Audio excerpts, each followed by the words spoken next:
Welcome to Creators by Moonlight. Real conversations with content creators. Monica Rivera is a model and actor, originally from Puerto Rico. She's steadily been building her career, coupling her skills with marketing prowess. In this interview, she talks about moving to the mainland US, leveraging social media, and the state of diversity in the arts.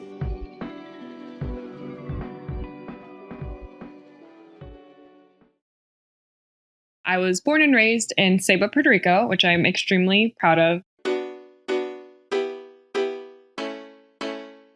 I am a very proud Boricua, which is essentially what we call people from the island. And I was born on a military base, so I'm also a military brat as well. Daily life in Puerto Rico for me as a child, honestly, probably the most perfect scenic thing I could imagine.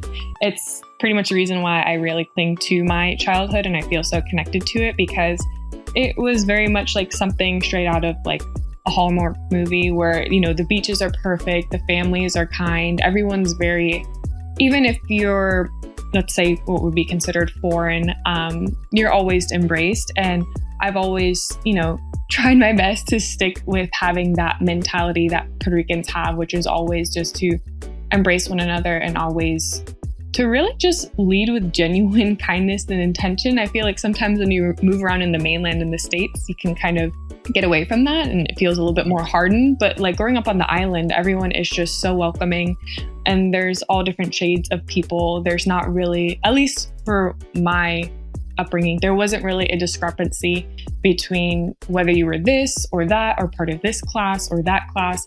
It was always just everyone was looking to embrace one another and everyone was looking to support one another, whether you're, making jokes, picking on people in a kind way, in a funny way, or just trying to uplift one another. It's just something different about being on the island. It's really hard to describe it unless you experience it. I distinctly remember singing that one song. I can't remember the artist. We're the kids of America. That was something that was always paraded around. You'd always see the US flag. So it never felt as though I was some outsider pertaining to America. It was once I actually kind of transferred to the mainland states is when you had that weird discrepancy for the most part. But yeah, living on the island, it's not really at least as a young child, I had never really felt like a distinctive, like, oh, I am this over this. It was always a combination of both, essentially. Because when you're Puerto Rican, you're many things. You're Black, you're Indigenous, you're Spaniard. And then if your other parent happens to be other things, or all of those as well. So that's kind of what I mean by everyone on the island is very much open to embrace people because we're just naturally mixed with so many different things and a part of so many different cultures, essentially is what makes up our culture altogether. I was much better about being fluent on the island and I kind of lost it growing up just because my mom would always speak to me in Spanish, but I'd always respond in English because my dad would always speak in English. So it's, I'm kind of a Spanglish kid right now, but I'm definitely working on retraining myself to be able to be fully fluent again. I actually went to a DoD school or Department of Defense school on the military base. So it's very much a part of my foundation growing up as a child. And I really kind of fell in love with the arts, theater, anything really creative and anything to garner attention as a kid. I loved doing because I was part of essentially like an after school program, similar to, I guess, what you have in the mainland would be like the Boys and Girls Club or YMCA, that type of thing. But it was called something different because it was a different program back at the island. But I would always do all these sorts of performances. I was in ballet, very briefly in karate as well, but really anything I could do to kind of get my energy out and really just be able to work with other people. And I would always write stories for myself as well. I want to say I moved to Jacksonville in 2004-ish. Yeah, around 2004. And my first impression of Jacksonville, honestly, it wasn't the best. one of the first things, of course, growing up on the island, I grew up pretty much always near a beach, and being in the Caribbean, the water is like this most beautiful blue to transparent. You can always see yourself in the water. And I went to Jacksonville Beach, and I just remember my mom taking me there and me like being terrified because the water was kind of gross looking. And I asked her, "Is the water sick?" So it was one of those things where it's like it wasn't always the best impression. But even as a child, I kind of always approached everything as an adventure for the most part. And even when I'm doing things I don't necessarily want to do, or, going to places I think might be kind of boring, I'm like, well, let me see if I can make an adventure out of this. How can I entertain myself?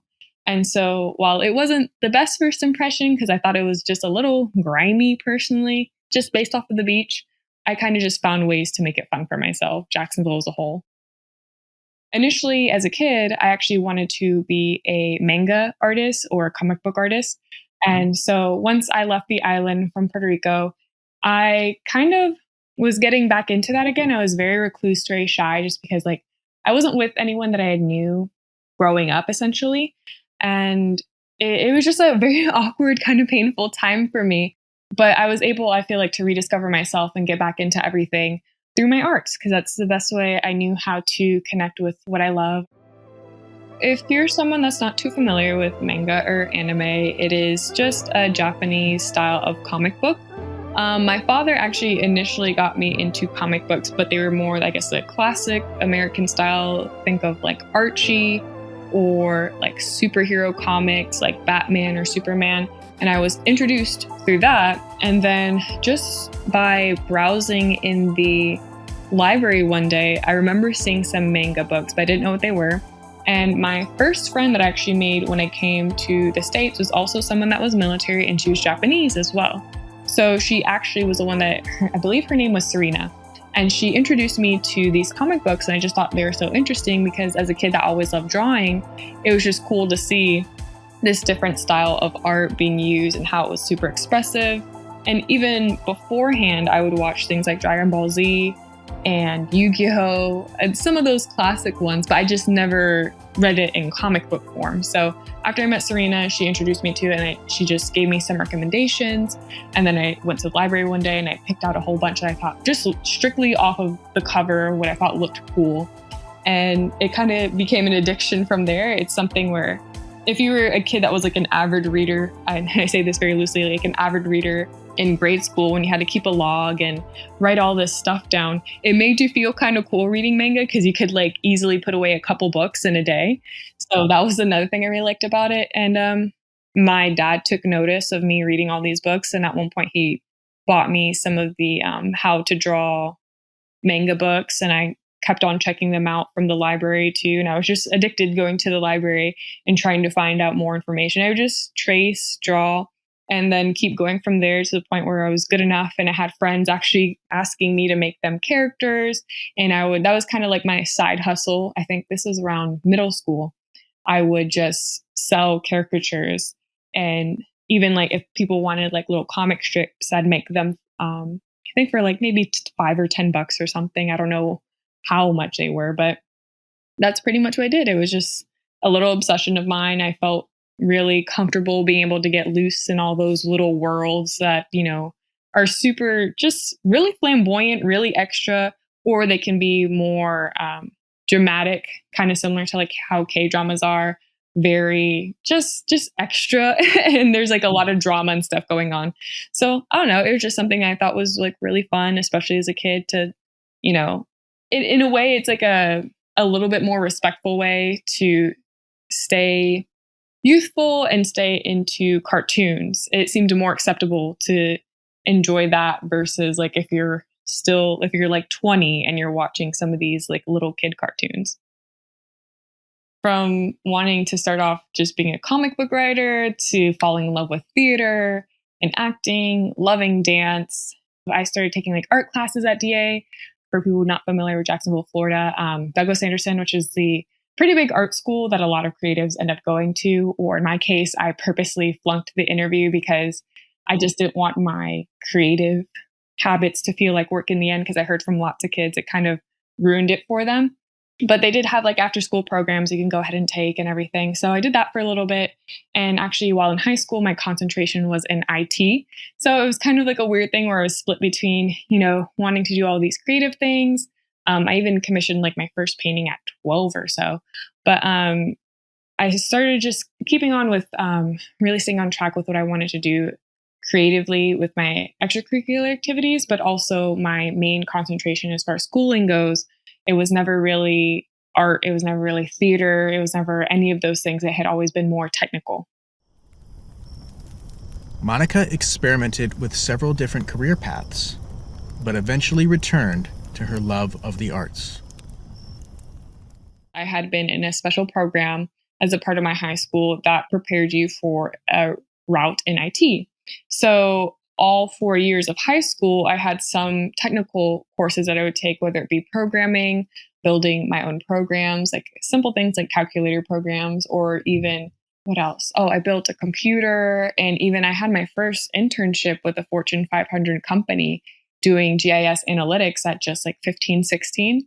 So I felt super prepared as far as like what I'd be doing in college, just because I had all those things under my belt. So I felt like, oh, that's what's going to differentiate myself. And even when I submitted my college application, I got accepted right away into, the computer science program, I believe, at UNF, when typically that's something you have to take a few classes for and then be able to admit yourself to. But I was able to get into it right away.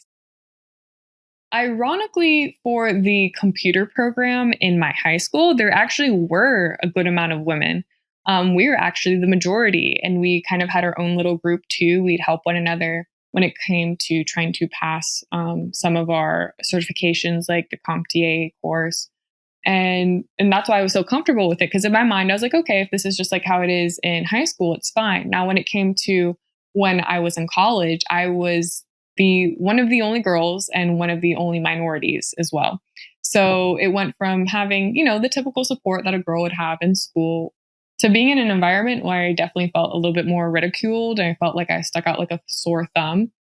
And I'm no stranger to being somewhat of a lone wolf, but it was just in a way that was really, really off-putting, that made me completely deterred by, just the major and being in tech altogether. The reality of college and the reality of life hitting me kind of took me way off that track. And just now, later, as someone in my mid-20s now, I feel like I'm kind of going back towards that path in a more, I feel what would be a better educated sense of what to expect from the world. I feel like in a way I never really left it, because if I wasn't doing it for, what would be considered a job, I did it for just therapy for myself, for stress relief. If I was upset, I would sit down and paint. If I was hurt, I would go outside and draw, like whatever I needed to do to relieve myself. That's kind of what I would do. As far as like professionally, I never really did anything like theater professionally. It was always like just for, high school plays and things of that nature. It wasn't until later on in college is actually when I found out like, oh no, you can actually make legitimate money doing this if you calculate yourself in a certain way. And I found that to be pretty interesting. And then I switched from computer science into, I believe it was graphic design, something of that realm. And so I was like, okay, this is maybe a happy medium for me. And I found out I also hated that, because I just didn't like having people tell me what to do when it came to making stuff.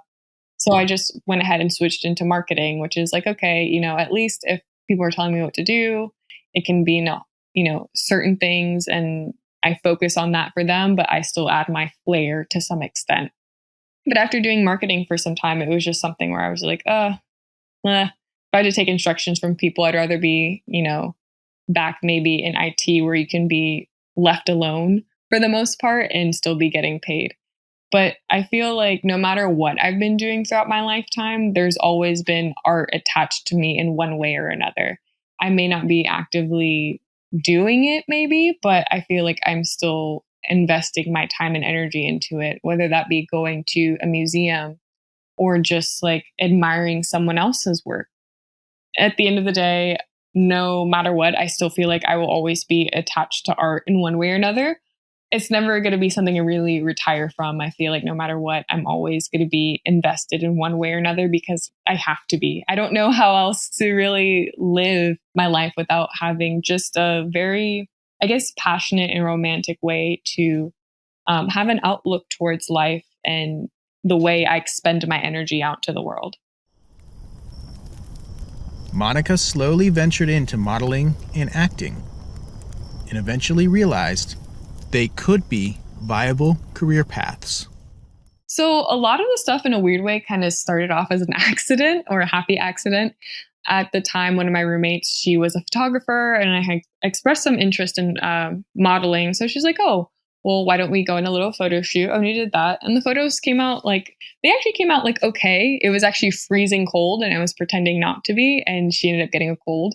But even then she said, well, why don't you go into some of the local boutiques and just ask to see if they need a model? And I was like, okay. I had no really idea what that would even mean for me. And what's funny is I think I only went to 2. One of them ended up having a fashion show and I was put on their posters and all this other stuff around Jacksonville, which was really fun. So it was exciting for the first time. The second one didn't call me or really ask for me at all until maybe a year or 2 later. And then I was actually ended up all over their websites and used in their ads that they used in all their different stores. Because initially they were just local to Jacksonville and they ended up expanding, I think, all across the East Coast. So that's kind of how I got started into modeling, just because my friend told me hey, walk into these 2 stores and see what happens. And it ended up being really cool. And from there, because before I never really was into Instagram or anything. I think this was 2017-ish or so. So she just told me yeah, just keep taking good photos and posting them. And I would, and then more photographers would reach out to me. And I think so far I've gotten scouted online a total of 3 times by, different periods of my life to get modeling contracts. So I just kind of kept at it. And then as far as acting goes, I believe it was a kind of a wrap party after one of the runway shows. The host, her daughter, had been background for Stranger Things. And I was like, oh, that's awesome. That's one of my favorite shows. And how did she get into something like that? And she just gave me the information and she's like, it's usually pretty hard to get in, so you don't get your hopes up, but it doesn't hurt to try. And I was like, okay, cool. I submitted my information and didn't hear back for a while. So I was freaking out, kind of sad. And then I submitted my stuff one more time and I heard back almost immediately within 5 minutes. And I was like, oh crap, this might actually happen. And then I think they asked for a mini dancing audition. You say you can dance, prove it. And I was like, oh crap. So I have this really embarrassing video of me dancing to Michael Jackson because I love him. And I thought that song was appropriate for the audition since it's 80s stuff. And I sent it. And then right away I got my stuff back that I was booked to be core background, which I didn't know what that meant. But that essentially meant they would rely on me for more than, just 1 or 2 scenes. And so I wouldn't say that's necessarily acting, but it was my first introduction into just the entertainment industry as a whole and seeing this big, large Netflix production in person. And I got featured my very first day. Pretty much I just got pulled aside and they're like, okay, we're going to film this scene and we need you to be here, here, and here and turn at this point. I was like, oh, okay. And usually that doesn't really happen, but it happened to me and I was super excited. All the people that I met while working on that set, a lot of them I'm still friends with to this day. And it became almost a really fun summer camp, essentially. And it was kind of major for me, not because of the show, but because I was also really, really reclused. I had never driven more than 30 minutes to go anywhere because I was just so bad at driving, so scared at driving. And Atlanta from Jacksonville was a solid 6 hours. So I had to when I worked at a restaurant, I finished my serving shift super late and I had to get up super early, at 1 or 2 in the morning, and then drive to make it to my call time a little bit earlier than, I think it was maybe 10 o'clock or something. So if all this is happening on about 3 hours of sleep, I think, but I'm pure adrenaline. I even forgot to book an Airbnb for myself. And one of the girls on set just happened to be a college student. She's like, oh, just come over to my dorm and hang with me. And everything kind of just happened in a very miraculous way for me. And I was having so much fun that I was like, okay, this is fun. I'll keep doing it. And I did background for a couple of other shows. And then after that, I was like meeting more actors. I was like, okay, well, maybe I should try doing this a little bit more seriously, try actually saying words and start auditioning. And at the end of the day, I made a bet with myself. I submitted for a TV pilot, and I told myself, this is actually really crazy. Modeling is already really lucrative. This is insane. But if I can book my first audition, I'll go ahead and continue doing this, even though I might be going against the odds, since I may be auditioning against people who have been doing it since they were 5 and have been training with, the best of the best. And I got a call back and I was like, okay, cool, let me try this. And I was like, crap, I might actually have to keep this promise. And what's funny is I ended up booking for that TV pilot, but it ended up never filming because it never got the budget to actually film it. So it was a really kind of funny way of, I feel like, God speaking to me and telling me like, yeah, you're going to do this, but you're definitely going to have to work a little bit, harder next time. So that's kind of how I got into acting. And ever since then, I've kept working on sets. It's been weird. I've just been kind of questioning myself here and there along the way, because I know there are a lot of people who have more traditional, backgrounds when it comes to training for this kind of thing. And every time, it's funny, I question myself and then I'll get like, oh, someone just wants me for this commercial, or, hey, do you think you'd be able to do this? And it's just like, it kind of just happened in a very, I don't know, again, I say miraculous because I really think it is. I never expected I would be doing it and doing it seriously, but things kind of just worked out. Ever since that moment of, that person's mom giving me that information for that casting call, I was like, I need to find a way to give back in some way. Anytime I see something that doesn't really apply to me, I just kind of put it out there for the world to see. And, whoever else will be, the Monica Rivera that has her first little moment doing background, or even like their first lead, hopefully I can be in some way a help to that. Honestly, in a weird way, I feel like I haven't had too much of a sense of lack in any of this, because I feel like I've always been just bumping into the right person.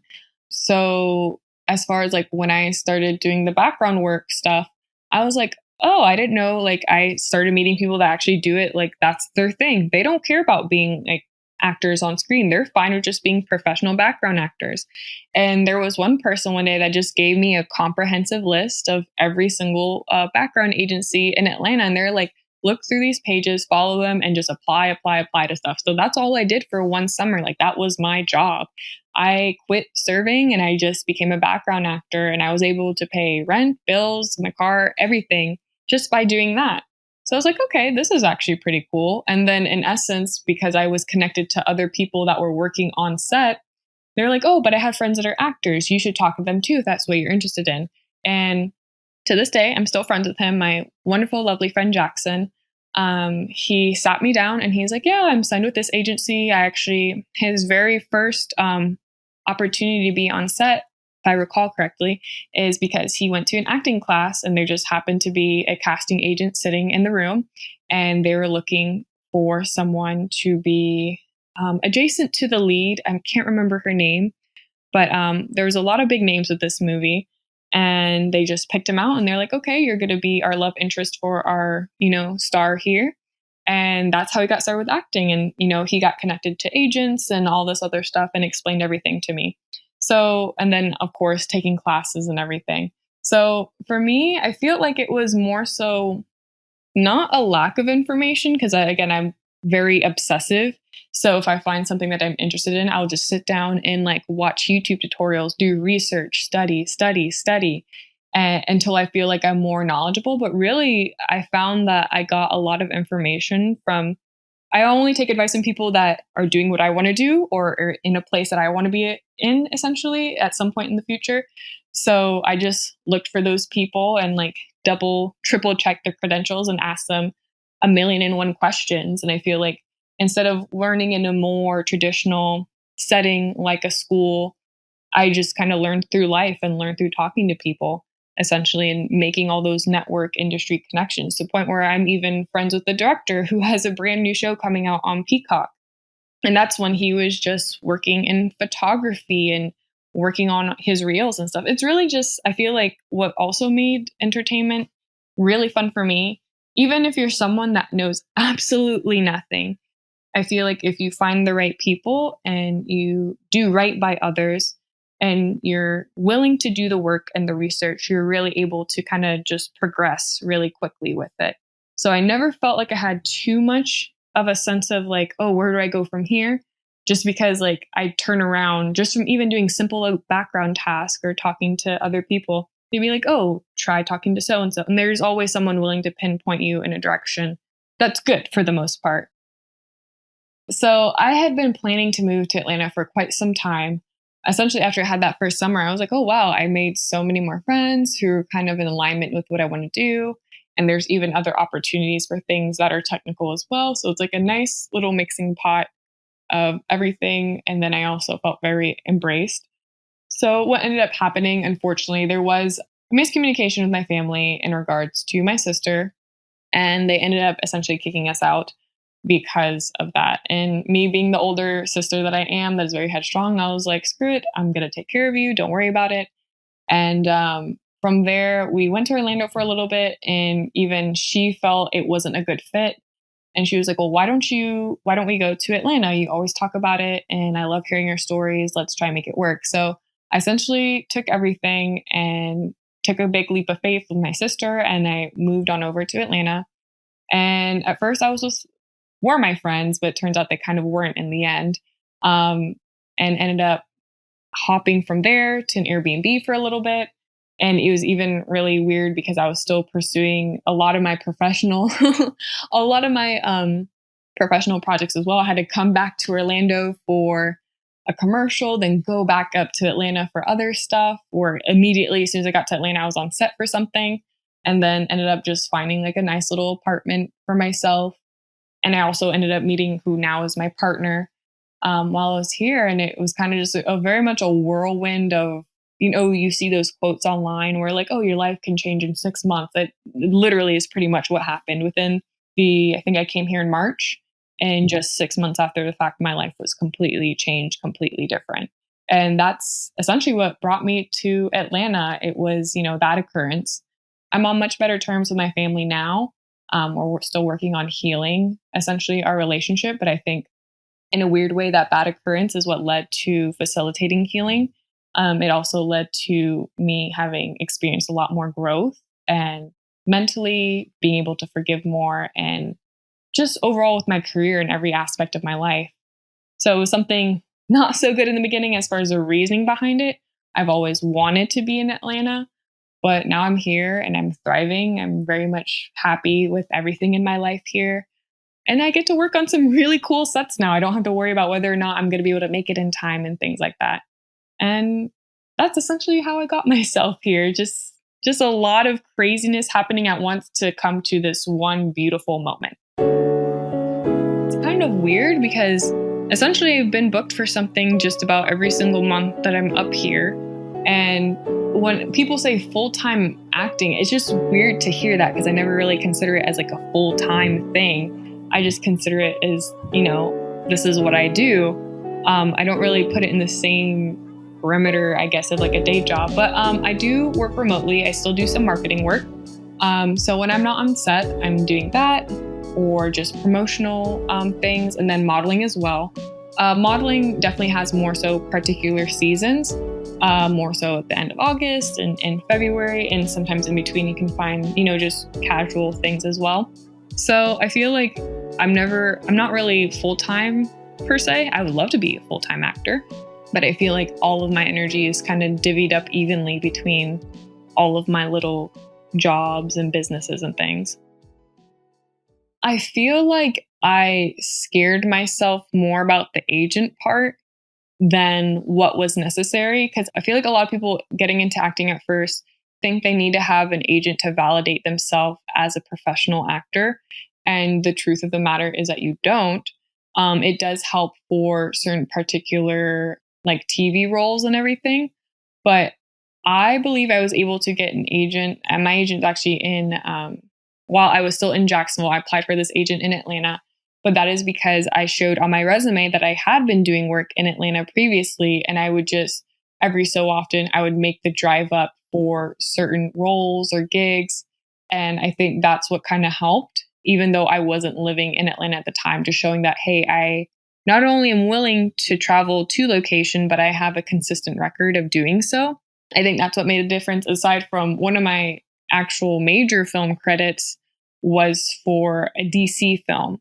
So I think if it wasn't for that, I think it would have been a little bit harder. Even though it was non-speaking, it was still a SAG, under a SAG contract, because while I wasn't memorizing lines, I was memorizing choreography, which again aligns with my, upbringing of being a dancer. I think that really helped to make a difference too. And, just the fact that she was willing to let me audition for her really helped. Another thing too is I was able, I think through one of the projects I did in Atlanta, the director's name was Brittany. She actually connected me to her agent. So if you're someone who is struggling with being able to at least have the opportunity to audition for these agents, try just making friends with some people on their roster, not in a disingenuous way, but just genuinely like, hey, I really would like to have the opportunity to be able to at least try to be signed by this person. Can I use your name as a reference? And the reference and my credit, I think, really helped me. And then just overall, my track record of being willing to make that drive or take the plane to go to Atlanta and work there frequently, because that's where I knew I wanted to be signed first. Ironically, I had more issues getting signed in Florida than I did in Atlanta, because I want to do more theatrical than commercial work. Florida definitely had more commercial work, but I was like, I figured this would be a little bit easier. And it was like the complete opposite for me. So I think those are little tips and tricks you can utilize for getting an agent. I think a lot of people too rely too much on trying to just get stuff back from student films or indie films and things of that nature. One of my other mentors, he really just said, if you're able to at least film something that looked like it could be put in a movie yourself, and strictly it could be off of your iPhone, you don't have to have the best camera in the world, putting that together and just being able to send that off to someone speaks volumes over someone who just put up a blue piece of paper or something, or a gray sheet on a wall and recorded themselves doing a monologue, because at least it's showing that you have a little bit more effort in trying to impress this person and show them I see myself in X, Y, and Z role. So that helps them be able to see what you see in yourself. Monica believes potential actors need to take an active role in marketing themselves in order to advance their careers.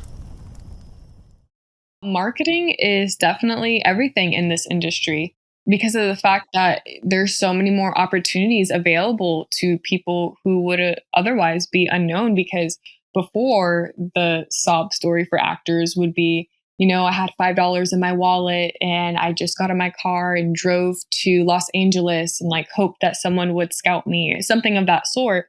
But now you don't even have to go through that. You can simply market yourself well enough online and people pick up on you. I mean, I've even gotten one role that I got recently, I think in Augusta, Georgia, was because she saw my TikTok and she was appreciative of my TikTok. And she said, hey, thank you for helping me find someone for my short film. There's a role I could potentially offer you just off of that.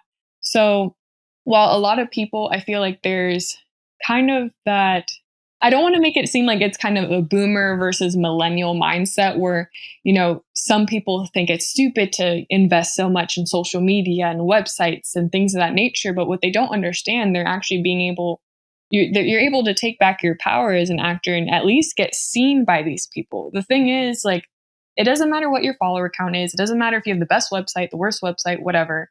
It matters of whether or not these people are going to be able to see you. Now you have so many casting calls that are just put out in the open online for just about anyone to audition for, or if they're looking for something very specific, giving these people the opportunity to be able to do that.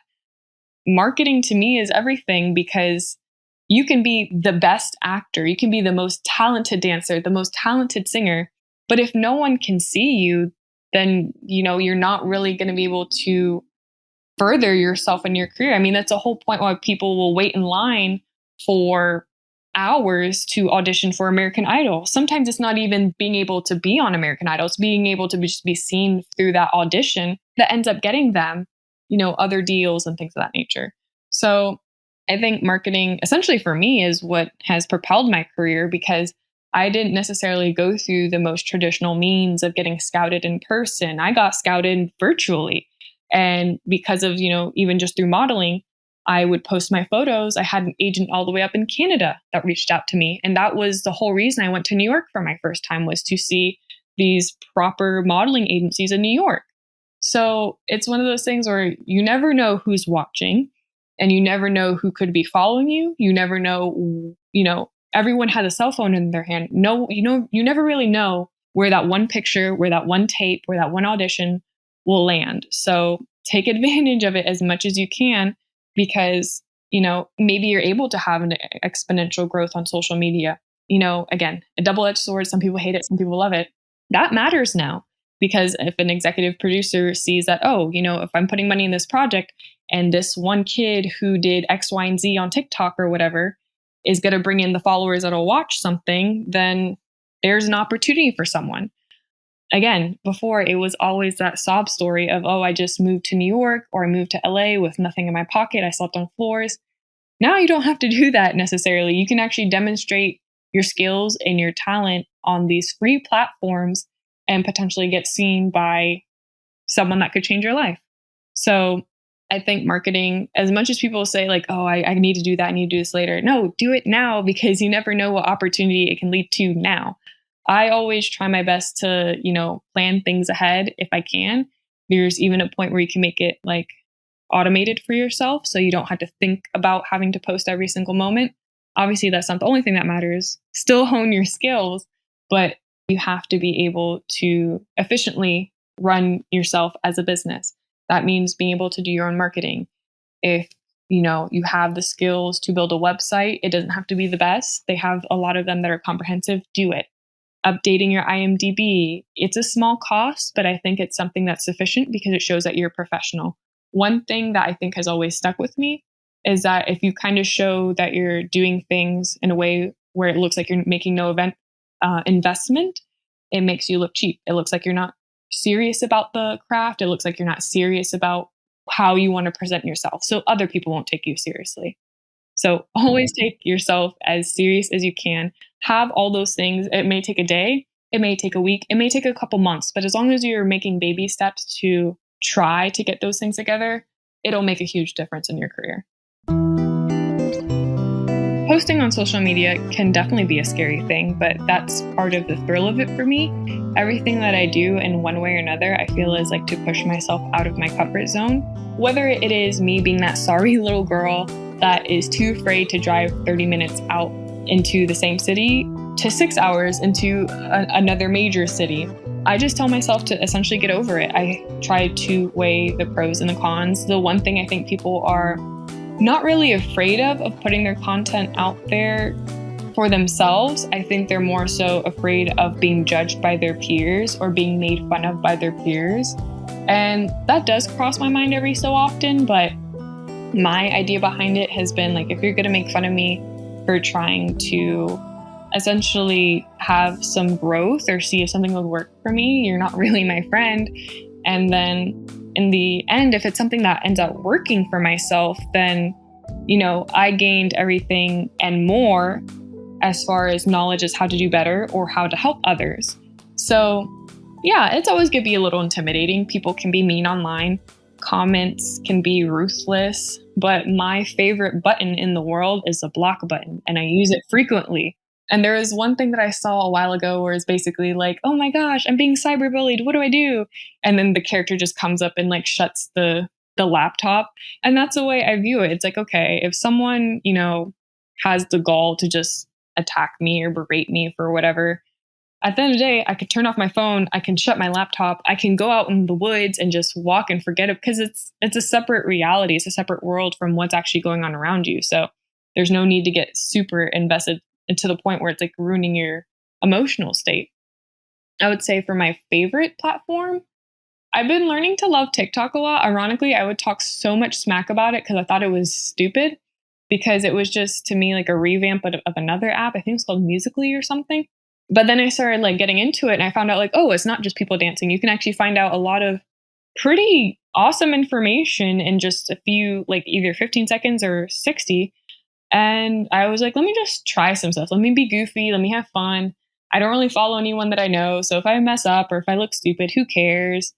And then eventually started growing and growing. And I was like, oh, okay, I'm getting an idea of how the algorithm works. And that's the thing. Since I'm a technical person, I love being able to find out algorithms. So I think that's another reason why I found social media like really enjoy, just something I can enjoy, because it's like trying to crack a code every single time because they change them so frequently. So I just was able to experience growth through that and be able to get better connected way more quickly with people who have similar interests and just make friends around the world. So I think that's what I like the most, is just the amount of gratification I can get almost instantaneously, which can be somewhat dangerous if you're not careful. But I always pace myself, and I just, try to stay within the realms that, interest me or can educate me, instead of just like mindlessly scrolling. I think when people talk a lot of crap about social media, it's because they use it from a very surface level of like, oh, I'm just going to scroll. I have nothing else better to do, whatever. I'm going to stalk people, like stupid stuff like that.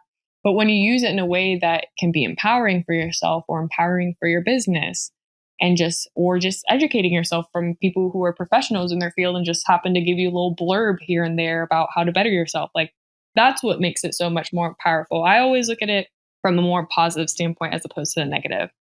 Any skill that you decide is worthwhile for yourself, whether it be personal growth or your business, is worth taking the time to invest here and there. It doesn't have to be like you're doing it for 8 hours a day every day. It can easily just be, hey, I dedicate 30 minutes an hour trying to figure out what the hell I need to do with Photoshop to make this look like that, But that's pretty much how I got into everything that I've been doing now. When it came to drawing, I liked comics, so I trace and draw until I could learn how to draw out bodies and heads and everything from just shapes.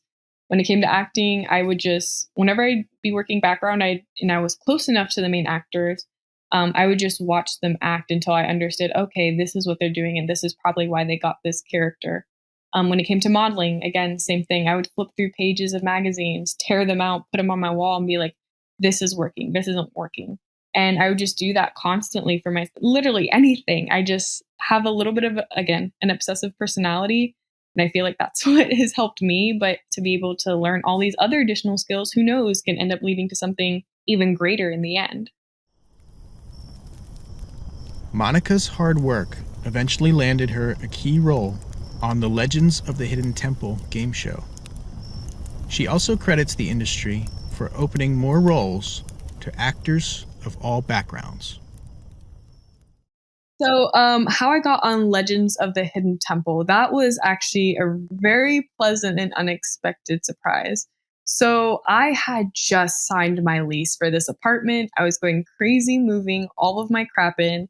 Oh, there'll be a random Tuesday and you don't feel like filming something. Well, this was actually one of those auditions. So this should be like definitely more of the story. Like, even if you don't feel like doing it, just get it done. I submitted for a couple of things. I honestly forgot that I submitted for it. But I remembered it was a character I thought was really cool. It was the Mayan temple guard. And at the time I submitted to it, honestly not knowing what it was. And for people who are more so familiar or are fans, Legends of the Hidden Temple is a 90s Nickelodeon show. It was kind of like a competition show where you'd go through this temple and you try to solve puzzles and riddles in order to put together this golden monkey at the end. And it was distinctly meant for kids. Well, this time around, they're revamping it for adults. So I submitted to it. It was actually a very short audition. I had to let them know that I do have indigenous roots. Being Puerto Rican, I'm what would be considered Taino. That is our indigenous root from that land. And then I believe I had mentioned I had some archery skills, which I thought would apply because it sounded like they would need something like that. They also want to know if you had any dance experience. It was kind of like out there because I was like, why would I have to be dancing? I really didn't know what I was getting myself into. And the audition was honestly not that rigorous. It was just like, hey, demonstrate how you would be fearful, essentially, or how you'd be scary. And I did, and I ended up getting booked for it. I started getting the emails like, hey, are you able to come to LA? And I was like, oh, crap, wait, this is for real. And going back and forth. And I was like, yeah, I could be there at this time. And then at the same time, I'm like hitting up my friends like, hey, can I stay with you in LA for a little bit? Like, I don't know what's going on, but if I get this, I want to make sure like I'm good. And I had a friend that was like, yeah, no, you're good. Come stay with me if you want. And then I started talking to production. They're like, yeah, we'll have you come in for your fitting on this day. This is your schedule. This is your rate. We're offering you the role for the Mayan temple guard. And I was like, holy crap, not only is this my first time in LA, but this is my first time in LA going to be a part of a CW show. So that's when I went back and actually started doing my research, and I understood like, oh, wait, this is actually kind of like a very popular show from back in the day. And it was a really great experience overall. I mean, that's simply how I got it. I told myself, like literally in the middle of like moving in, I think a couch or some furniture, I was like, I need to stop. I need to do this audition real quick. And I did it with my sister too. And she was like, oh my gosh, that's so dumb. And I was like, I don't care. That's probably what they're looking for. And ended up getting the role. I was like really excited. This was actually through Actors Access too. So when I say, hey, get on all those websites, whether you want to or not, I mean it because you never know, I mean, that ended up being like a great gig for me because it shows up on my IMDb that I'm in every single episode of the first season. So it's something that kind of shows some type of responsibility as an actor when it comes to these shows. But that's how I got it. I'm so excited for the future of what Hollywood would be because it's starting to finally, I feel, work towards having more of the representation of who their viewers actually are. Every day now, I'm starting to see more and more casting calls put out for either just the basics of open ethnicity. That in itself means the world to me because at least it shows like, hey, you're not distinctly like, why is one, background versus the other going to make the premise of whether or not you'll cast this character? I've always found that to be ridiculous. And you're starting to see more people push for that representation, first of all, because that's what they're going to watch. I'm always more willing to watch a show if I see, hey, that person looks like me or reminds me of my mom or reminds me of my cousin. I can, see more of myself in these characters.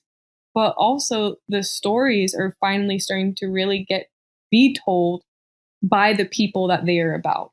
So I'm really excited for it. Obviously it's something that needs work, but just the fact that now the work is actually being put in, I feel like, and you're seeing more and more of it happen.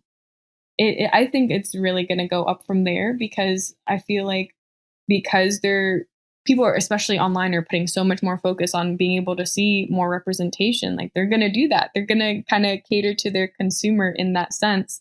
But also the stories are coming out so much more original because you're putting this focus on different cultures. Case example, like Squid Game completely blew up now.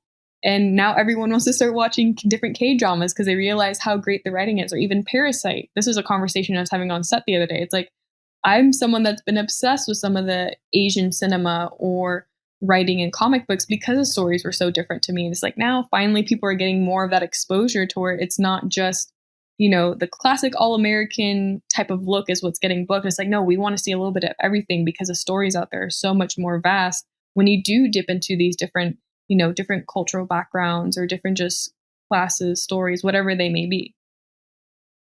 I feel like there have been more roles coming out for people of different disabilities. Anytime I see something that doesn't apply to me, I just post it and hope for the best. Right now, I think for Wicked, the sister, I believe, for Ariana Grande's character, she's in a wheelchair. And they very distinctly said, we prefer people who are in wheelchairs. Please really only apply if you're someone who has some type of disability. I've been seeing more and it's just weird because like, it's how do you really push, a casting call for something like that, especially if it doesn't apply to most actors. They're not going to share it with their friends, but I still do anyway. I feel like part of that is also in the hands of the actors too, to try to just push more like, hey, this isn't a casting call that applies to me that I can audition for, but hey, who knows who this will be helping?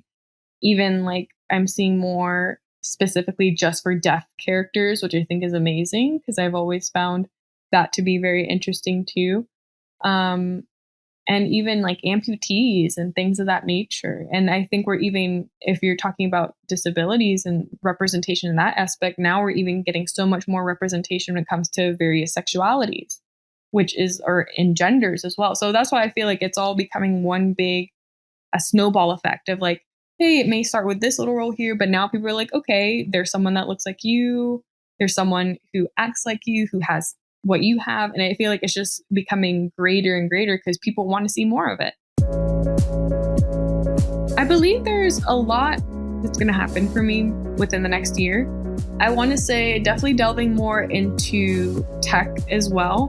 on the side, aside from everything, I've been studying with that again and kind of coming into a group of other people that are doing the same thing, so that hopefully I can share more of that information of how people can get technical training without having it be done in a more traditional setting in college. Because I believe, not that college is bad, but I was someone that felt I was completely prepared, but ended up not being in the end. So finding ways for people to kind of either make that educated choice and being able to sustain themselves without having to be like, you know, the starving artist or whatever, but still be able to indulge in their hobbies with a job in tech, I think is great. Or even for people, especially with the pandemic that recently happened, so many people lost their jobs, being able to transition people who may be older and feel like, oh, I don't know anything about technology, and still give them information that's digestible enough to be able to transition into a job that's essentially pandemic proof. That's something I want to do to kind of give back as well as educate myself. Of course, more acting, more modeling. I'm really excited for New York Fashion Week for next year because I walked for my first time in New York Fashion Week this year. So I really want to keep doing that. Visiting New York more, maybe traveling overseas. I don't know what's going on with the pandemic right now, but I just want to at least have, if not for a job, hopefully, just to be able to try it and enjoy myself. And I think those are the main things I want to work on. Oh, and then of course, becoming fluent in Spanish. I think those are like my little, I always have like a little list of things I want to accomplish, and I try to check it out throughout the year. For people that want to do what I do, I definitely would say listen to your intuition. I feel like that's definitely going to be your strongest mechanism when it comes to trying to figure yourself out just through life in general. If you want to be a model and someone is giving you the creeps, probably shouldn't talk to that person. And always have a sense of curiosity towards anything you go towards, because, I mean, to me, at least, you can't research too much. But if you have this sense of curiosity, make sure you also have the initiative to start all the projects you want to start. I am someone that is always kind of trying out new things, but I always make sure I sit down, do the research in order to do it. And I also make sure that I set aside a time frame and a deadline for when I want things done. I think that'll help so much more if you're someone, especially as a creative, when you have all these big ideas, to, even though, you know, your creative brain may just be overflowing with ideas, still creating a sense of structure will help you propel in your career no matter what you're doing. And then as far as acting goes, I feel like being very true to yourself and being grounded will get you very far in this career, because there are so many people that get into acting or just want to ask for your agent so that they can have something to brag about on social media. And they don't really usually get that far or they end up getting so frustrated that they hate it and they want to quit, because all they want to have is that repertoire of being able to brag. Oh, look, you bullied me when I was in 5th grade and now I'm in XYZ show. Never go into acting with that mindset, because it won't be fun. Take it as something that it is a part of you, that's a journey, that's an adventure, and it's fun and exciting, and you never know what can happen with it. With acting, you don't necessarily have to have a deadline, because why I chose it as, you know, something I want to pursue is just something that can grow with me and evolve with me as I age. So I feel like just having a very good, rounded mindset is another piece of advice if you want to get into, you know, acting, modeling, anything, honestly. Thanks for listening to Creators by Moonlight. Email the show at creatorsbymoonlight@gmail.com and follow the show on social @Creators by Moonlight.